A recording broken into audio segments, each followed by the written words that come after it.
They called it a beast, but the human dubbed it Fluffy and took it home Part 5. The silence in the hearing room lasted for a long time. Everyone stared at Dean and Fluffy, frozen in disbelief. Security officers kept their weapons raised, but no one fired. No one moved. Then Union Arbiter Shen spoke. The ancient Gorvathi's voice filled the room like wind through a forest. "I have lived for 4,000 years," Shen said slowly. "I have seen species rise and fall. I have witnessed great cruelty and great kindness. But I have never seen anything like this." The Arbiter rose from the high seat, their wooden body creaking with age. They walked toward Dayan and Fluffy with careful steps. Commander Yesek stepped forward. "Arbiter, the creature is dangerous." "You should not be silent," Shen said. It was not an angry command. It was simply a statement that required no argument. The Arbiter stopped a few meters from Fluffy. The creature watched them with intelligent golden eyes, but did not move. It stayed wrapped around Diane, protecting her. "You fear this being," Shen said to the room. "You have feared its kind for 300 years.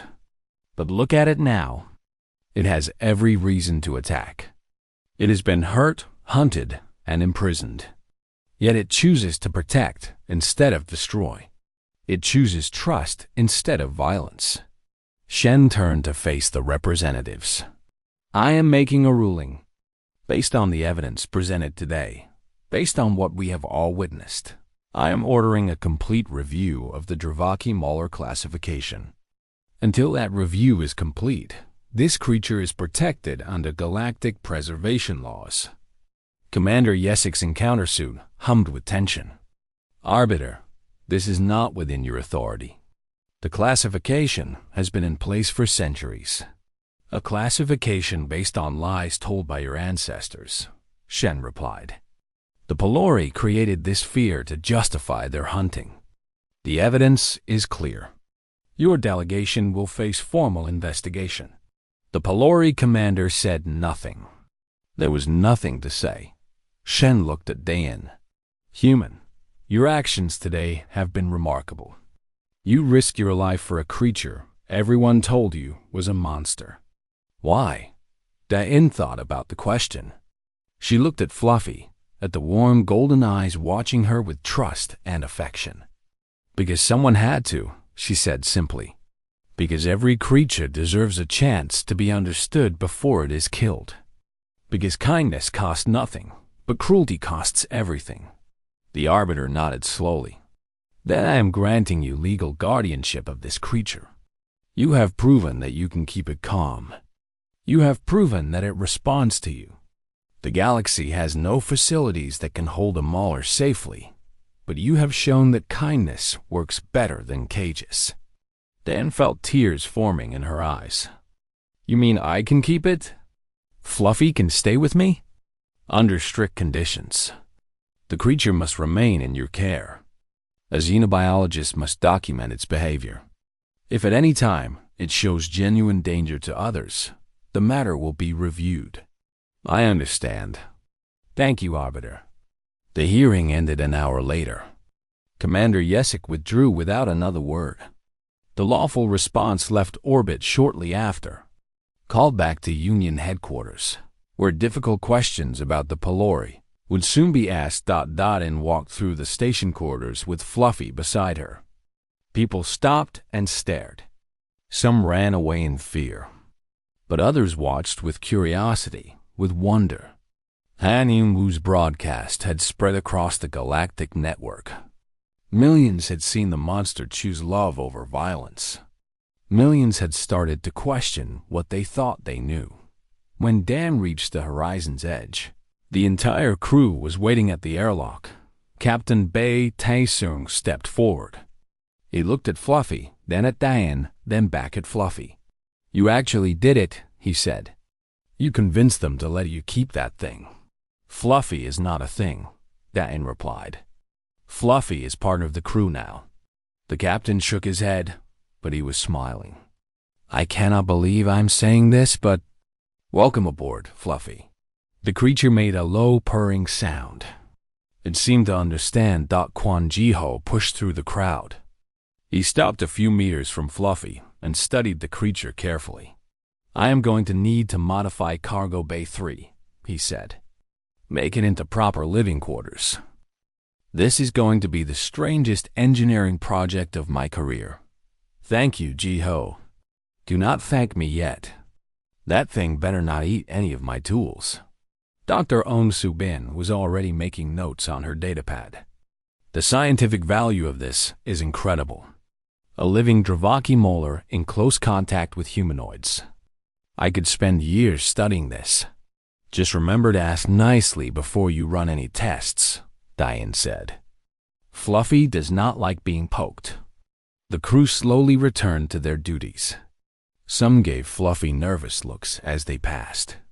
Others actually waved or said hello. One young crew member, braver than the rest, reached out and touched Fluffy's scales. The creature made a happy sound, and the crew member laughed with delight. That night, Dan sat in the modified cargo bay with Fluffy. Jiho had worked fast. There were soft mats on the floor, warming panels on the walls, and a special feeding station in the corner. It was not beautiful, but it was home. The ship hummed around them as it prepared for hyperspace. They were leaving Station Chemreth 4 behind, leaving all the fear and conflict and nearly dying. Moving forward into the unknown, Fluffy lay beside Dayan, its massive head resting in her lap. She scratched behind its ear, and the deep purring sound filled the bay. Captain Taesung's voice came over the intercom. "Dan, we're about to jump. Everything secure down there?" "Everything is perfect, Captain." "Good. And Dayan?" "Yes. I am glad you did not die, even if you are completely crazy." Dan smiled. "Me too, Captain." The ship jumped to hyperspace. Stars stretched into lines outside the viewport.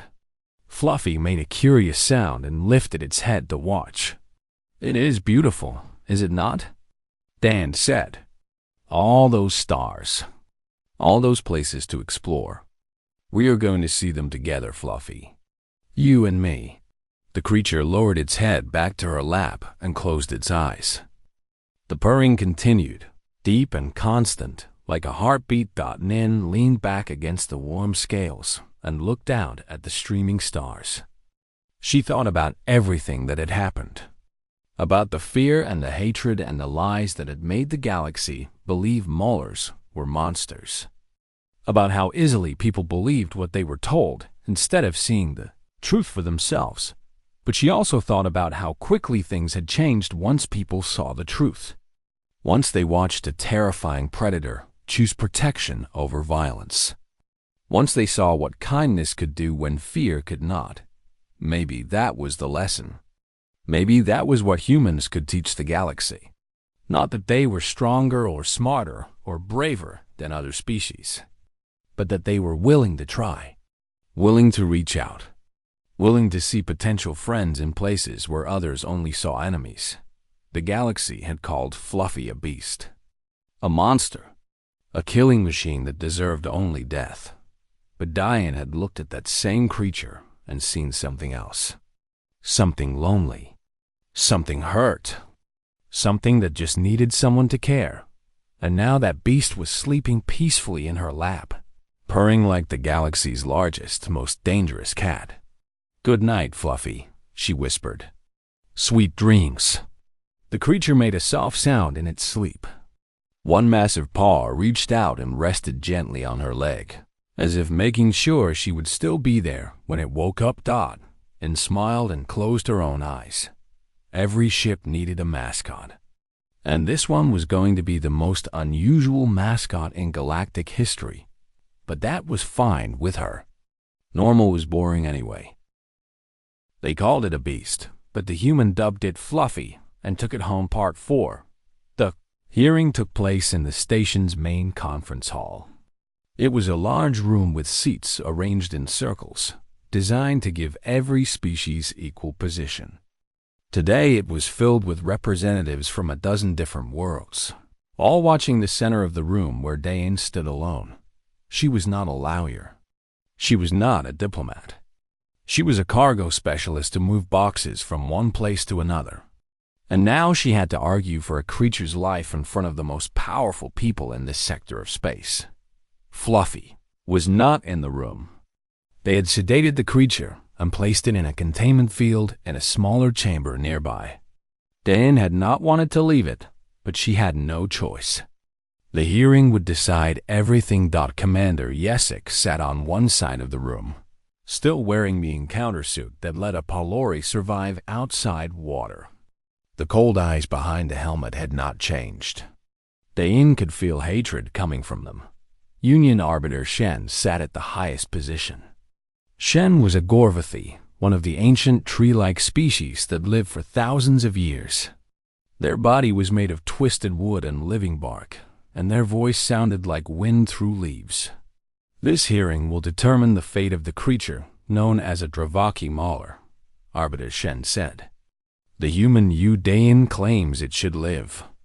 Commander Yesek claims it must die. Both sides will present evidence. Commander Yesek spoke first. The words came out flat and mechanical through translation software. The facts are simple. Dravaki Maulers are Class 7 apex predators. They have killed over 40,000 sentient beings throughout galactic history. This specific creature killed 6 people on this station. The law requires its destruction. There is nothing more to discuss. Doreen stepped forward. Her heart was pounding, but she kept her voice steady. The commander is correct about one thing. Maulers have killed many people. But she has not asked an important question. Why? She looked around the room, meeting the eyes of each representative. The creature on this station was captured by smugglers. They used shock weapons on it. They burned it. They kept it in a cage too small for it to move. When it finally escaped, it defended itself. Yes, 6 people died. 6 people who were torturing it for profit. The creature is dangerous, Commander Yesek interrupted. Its history proves this. Does it? My colleague Quan Jiho discovered something in the archives. 300 years ago, Maulers were not classified as monsters. That classification came from a single report filed by the Palori. The room grew quiet. Several representatives turned to look at Commander Yesek. The Palori hunted Maulers for their scales, Dayan continued. They made armor from them. Expensive armor that only wealthy Palori could afford. When other species began to question this hunting, suddenly a report appeared claiming Maulers were extremely dangerous. The classification made hunting them legal. It made killing them a public service. This is ancient history, Commander Yesek said. It does not change what the creature is, but it does change what we believed about it. The danger was invented. The fear was manufactured. And now fewer than 200 Maulers exist in the entire galaxy because of lies told by species who wanted their skin. Then, turn to face the Arbiter directly. I have spent more time with a Dravaki Mauler than any person in galactic history. I treated its wounds. I fed it. I slept next to it. It had every chance to kill me, and it never tried. Instead, it brought me gifts. It protected me when it thought I was in danger. It trusted me. Dr. On Subin spoke from her seat in the audience. I can provide scientific evidence to support this. Since making contact with the human, the creature's stress hormones dropped by 80%. More importantly, my analysis of its brain patterns suggests intelligence comparable to many sentient species. Maulers may have been developing civilization before they were hunted. A murmur went through the crowd. This was new information. Important information. Commander Yesek stood up. This changes nothing. The law is clear.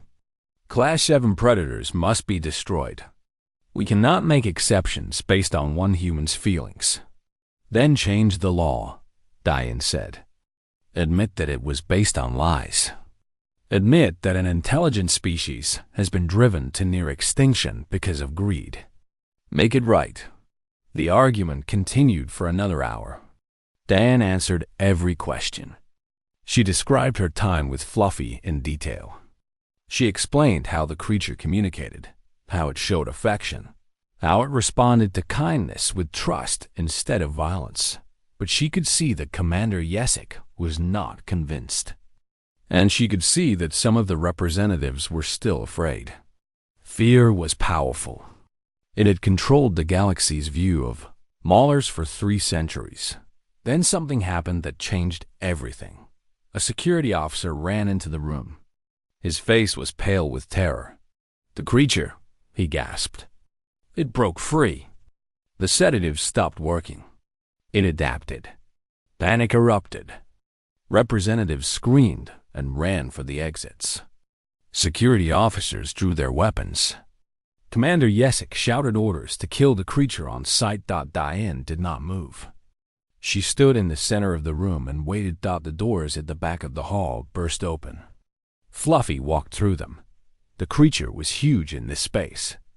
Its scales gleamed under the lights. Its golden eyes swept across the room, seeing the weapons, seeing the fear.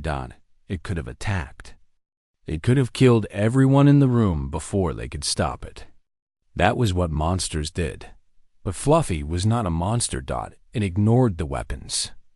It ignored the screaming representatives.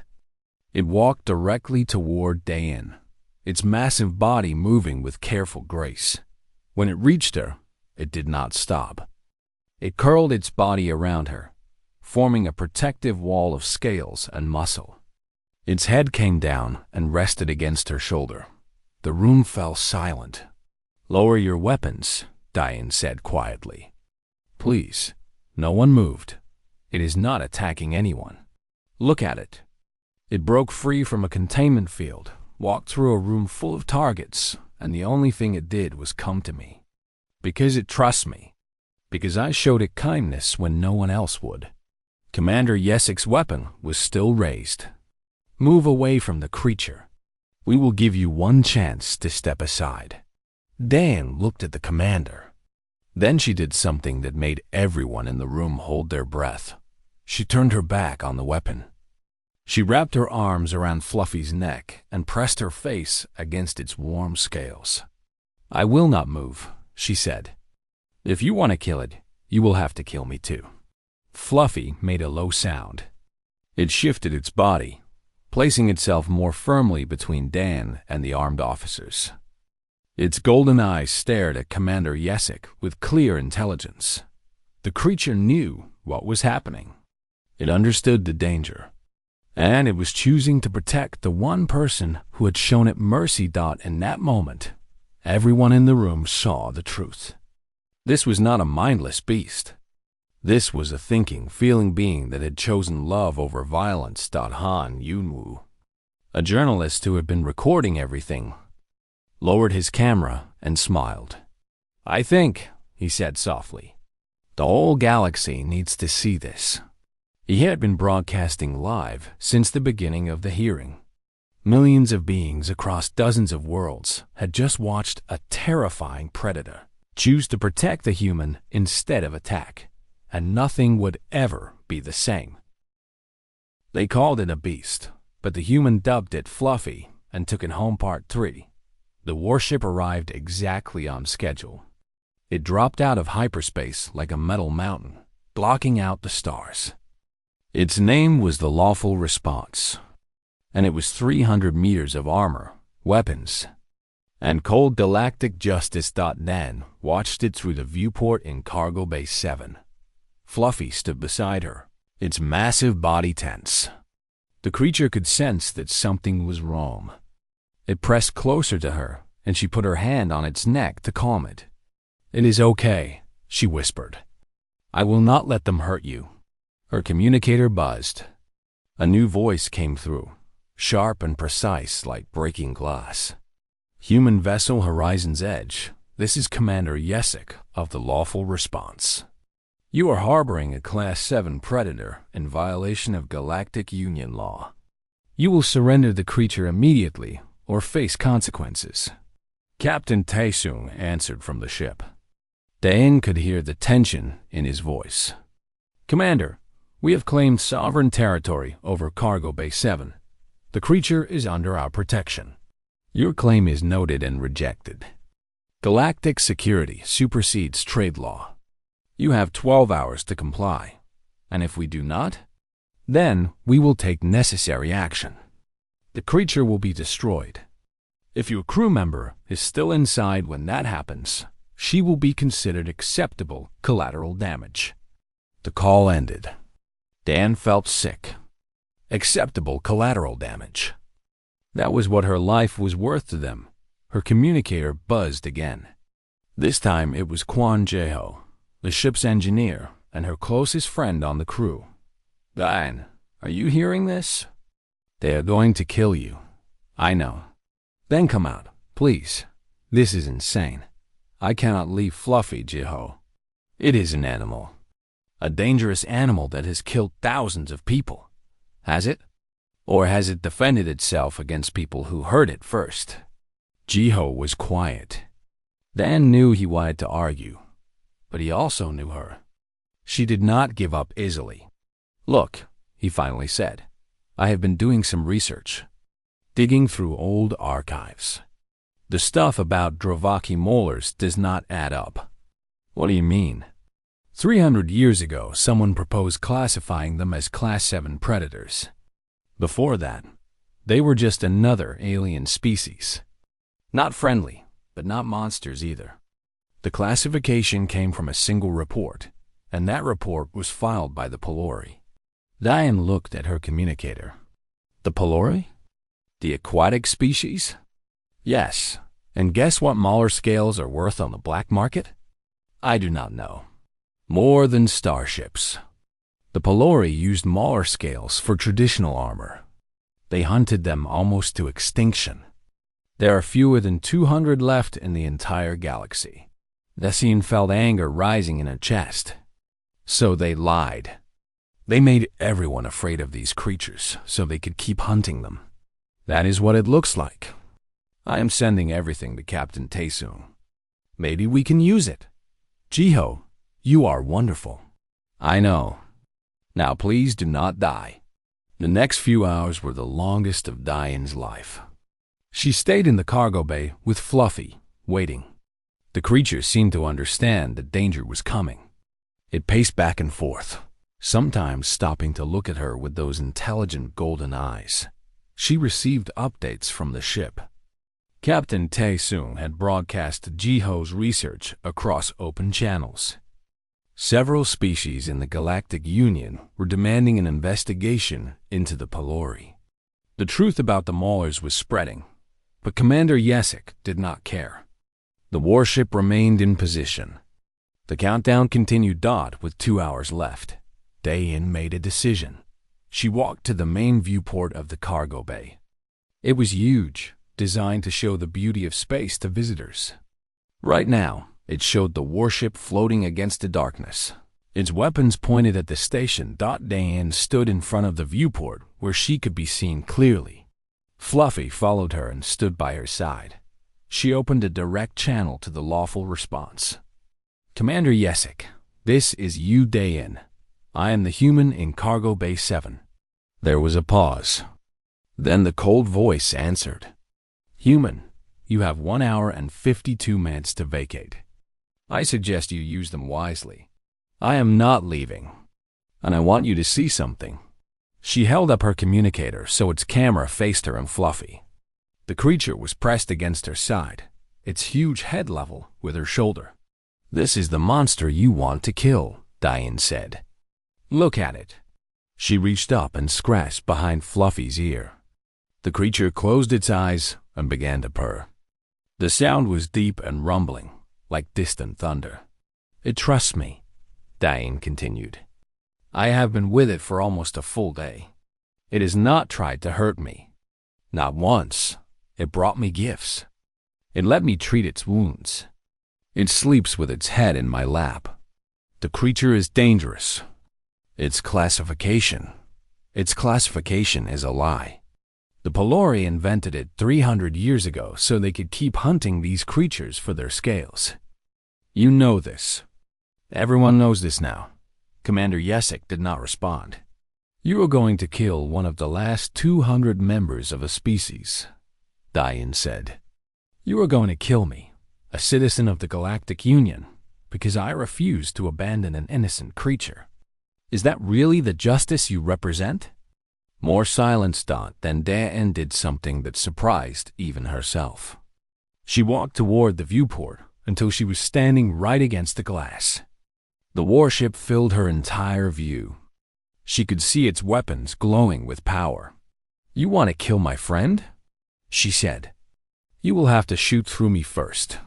She sent the message and waited behind her. Fluffy made a worried sound.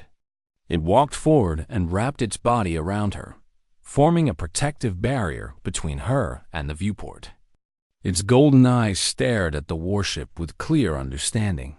The creature knew what was happening. It knew Dan was putting herself in danger to protect it.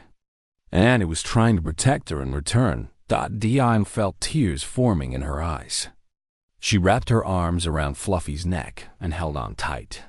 I will not let them hurt you, she whispered.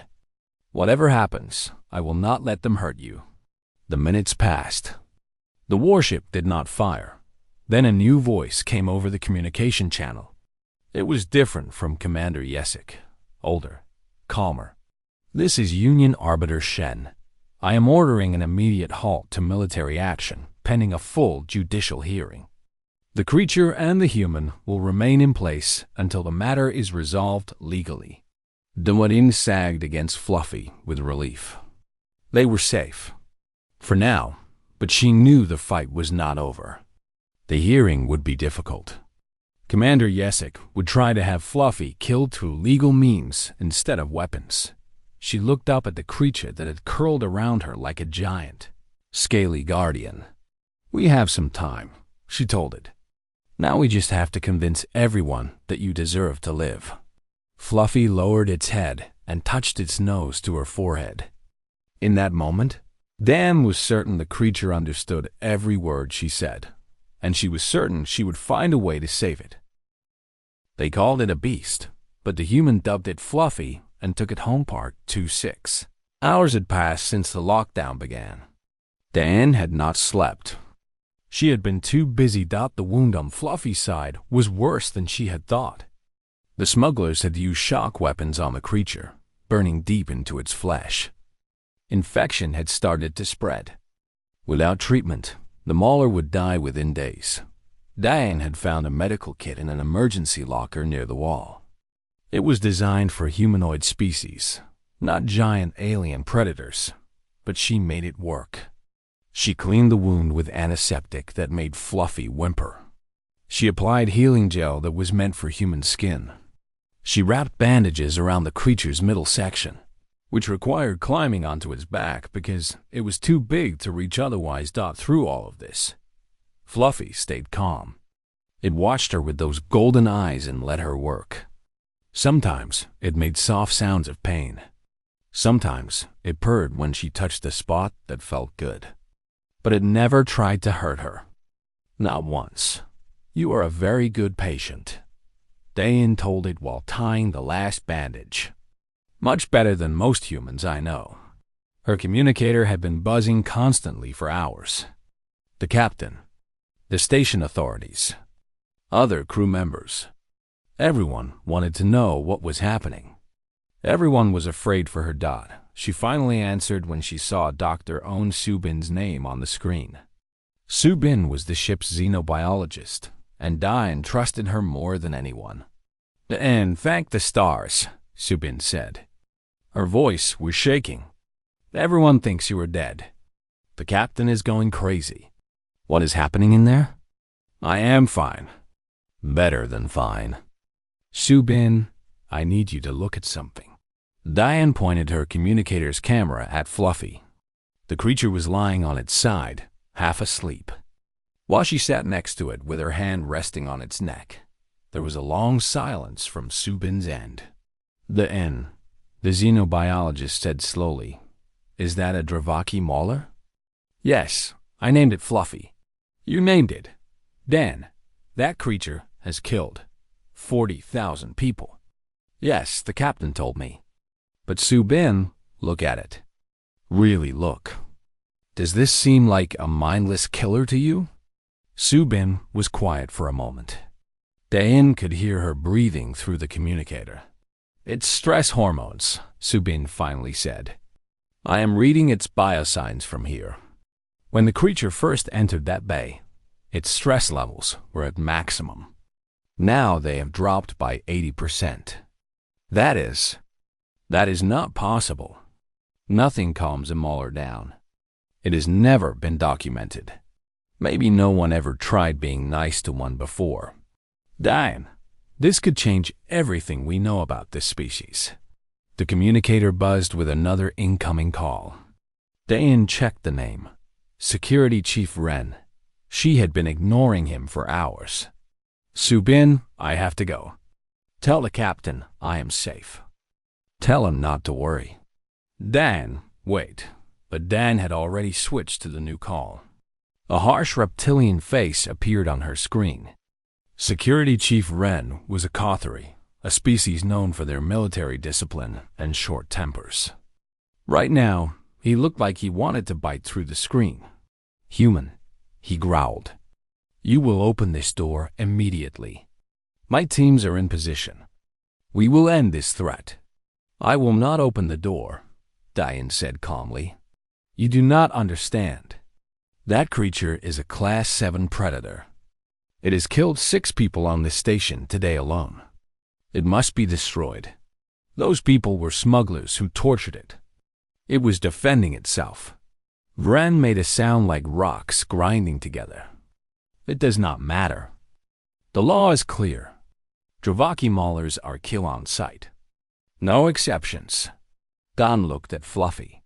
The creature had lifted its head and was watching her, as if it knew they were talking about it.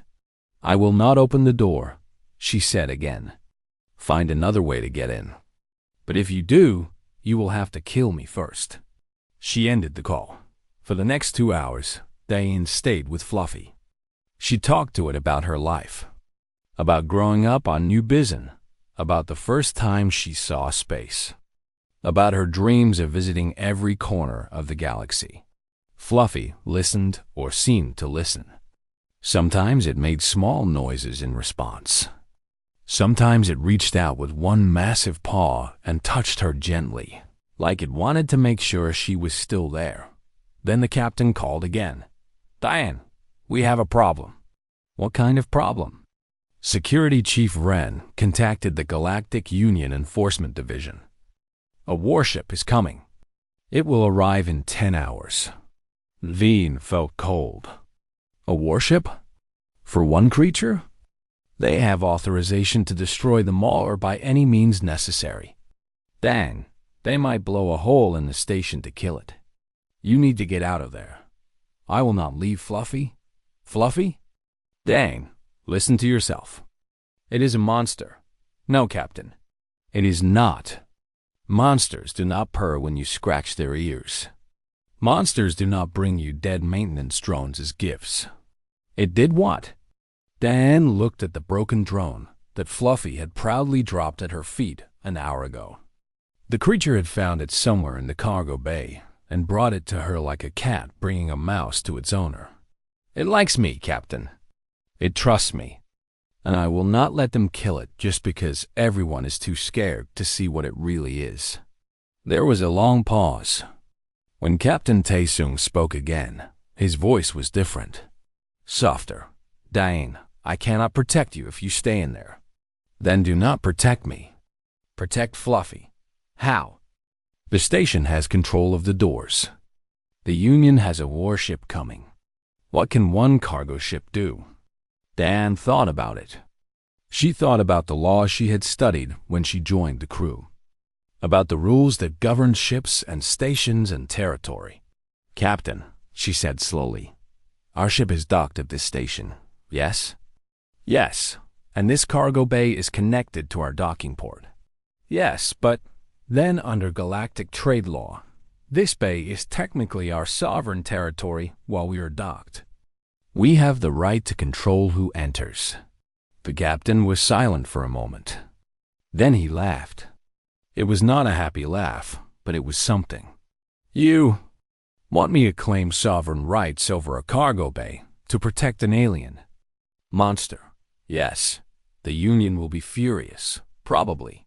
This could destroy my career. Also probably." Another pause. Dan waited. She knew the captain. He was careful and practical, but he was not a coward. He did not let innocent creatures die when he could stop it. "Fine," he finally said. "I will do it. But Dan, you better be right about this creature. Because if it kills you after everything I am about to do, I will never forgive you. If it kills me, I give you permission to say you told me so." The captain ended the call. Diane leaned back against Fluffy's warm side and closed her eyes. "It is going to be okay," she told the creature. "We just have to survive until the warship gets here. Then things will get really complicated." Fluffy made a low rumbling sound and laid its head across her legs. It was heavy, but Diane did not mind. She had made a promise to protect this creature. She intended to keep it, even if the whole galaxy thought she was crazy. They called it a beast, but the human dubbed it Fluffy and took it home Part 1. The alarm screamed through. Orbital Station Kemrith 4 like a wounded animal. Red lights flashed in every corridor. Every screen on every wall showed the same message in 50 different languages. Emergency lockdown. Shelter in place. Do not move. Dan stood in Cargo Bay 7 with a box of spare engine parts in her hands. She was alone. The heavy metal doors had already sealed shut behind her, locking with a sound that echoed through the massive room. "Well," she said to herself, "this is not good." Her communicator buzzed. Captain Bai Taesung's voice came through, tight with worry. "Dan, where are you? Tell me you made it back to the ship." "Cargo Bay 7, she answered. "The doors locked before I could get out." There was a long pause. She could hear other voices in the background on the ship. Someone was shouting. Then the captain spoke again, and his voice was different now. Careful. Scared. "Dine, listen to me. A creature escaped from a smuggler ship. A Dravaki mauler. It killed 6 people before they lost track of it. The station thinks it went into the lower cargo sections." Dan looked around the bay. It was huge, filled with hundreds of shipping containers stacked in tall rows. Dark shadows filled the spaces between them. Anything could be hiding in here. "What is a Dravaki mauler?" she asked. "Class 7 apex predator. 3 meters tall. 6 legs. Claws that can cut through metal. Dan, these things have killed over 40,000 people in galactic history. No one has ever survived a close encounter with one. No one." Dayan put down the box of parts. She moved slowly toward the center of the bay, where there was more open space. Her heart was beating fast, but she kept her breathing steady. Panic would not help her now. "Can you open the doors from outside?" she asked. "The station has full lockdown control. Vessel Master Torek says they cannot open any doors until the creature is found and killed. They are sending armed teams, but it will take time." "How much time?" "Maybe 2 hours. Maybe more." Dian heard something. A soft sound like heavy feet moving across metal. It came from somewhere behind the containers to her left. She turned slowly and looked into the darkness. "Captain," she whispered, "I think it is in here with me. Do not move. Do not make any sudden sounds. I am going to, Captain. I have to go now. I will call you back." She turned off her communicator before he could argue. She needed to think, and his fear was making it harder. Diane had grown up on a frontier colony called New Bizon. It was a hard world with dangerous animals. Her father had taught her something important when she was young. Most creatures attack because they are afraid. If you show them you are not a threat, sometimes they choose not to fight. She sat down on the floor. Slowly, carefully, she crossed her legs and put her hands on her knees where they could be seen. Then she pulled out an emergency food bar from her pocket and opened it. The wrapper made a small crinkling sound. The movement in the shadows stopped. Dayan took a bite of the food bar. It tasted like cardboard and old fruit, but she chewed it calmly. She did not look directly at the shadows. She just sat there eating, like nothing in the galaxy could hurt her. Minutes passed. 5, 10, 20. Then she heard it coming closer. The Dravaki. Mauler emerged from between two containers. And Dan understood why the galaxy feared these creatures. It was massive. Its body was covered in dark scales that looked like armor. 6 powerful legs carried it forward with horrible grace. Its head was broad and flat, with golden eyes that reflected the dim light. Its mouth was slightly open, showing rows of teeth designed for crushing bone. It was the most terrifying thing she had ever seen. It was also limping. A deep wound ran along its left side, still wet with dark blood. Burn marks covered its back. Someone had hurt this creature badly before it escaped. Dayan stayed very still. The Mauler circled her slowly, staying about 10 meters away. It was watching her, studying her. Those golden eyes held more intelligence than she had expected. "Hello," she said softly. "Someone hurt you, did they not?" That must have been very painful. The creature stopped. Its head tilted slightly, like a confused dog. "I am not going to hurt you," Dayan continued. "I am just sitting here. You can go wherever you want. I will not chase you or attack you. I promise." The Mauler took a step closer, then another. Dayan could feel the floor vibrate with each massive footstep. She forced herself to keep breathing normally. "You are very big," she said, "and I think you must be very hungry. Here." She broke off a piece of her food bar and tossed it gently toward the creature. It landed on the floor between them. The Mauler sniffed the air. It moved forward and lowered its huge head to examine the offering. Then, to Dayan's amazement, it ate the small piece of food. It looked back at her and made a low sound in its throat. Not a growl. Something else. "It is not very good food," Dayan admitted. "But it is all I have." She threw another piece. The Mauler ate that too. For the next hour, Dayan fed the creature bits of her food bar and talked to it in a calm voice. She told it about her ship, about her crew, about the planet she had visited. The Mauler gradually came closer and closer until it was only 2 meters away. Then it lay down on the floor in front of her. Dayan stared at it. The wound on its side looked even worse up close. Infected, maybe. The creature was in pain.